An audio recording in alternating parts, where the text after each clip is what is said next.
Assalamualaikum, jumpa lagi dengan saya nih guys. Sekarang saya ada di Alunaga nih guys, di tempat laut, tempat kapal nelayan singgah ya. Kita lihat di sini kapal nelayannya itu keren-keren nih guys, bagus-bagus, ada nilai seninya ini, warna-warni. Jadi dari jenis kapalnya itu bisa kita tahu pemiliknya masing-masing. Keren-keren nih guys warnanya nih. Alhamdulillah cuaca cukup cerah ya.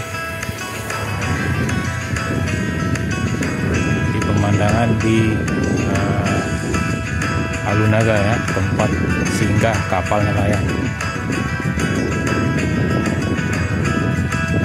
Kalau pagi hari banyak orang di sini yang nelayan yang melaut nih guys. Tapi kalau sore hari tidak ada ya. Mereka tidak melakukan aktivitas.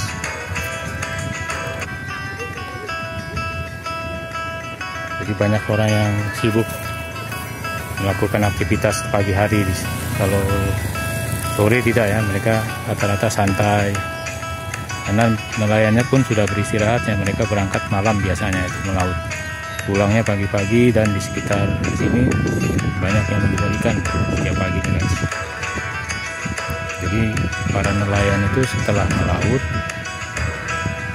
mereka menjualnya langsung di depannya ini nih guys, jalan ini.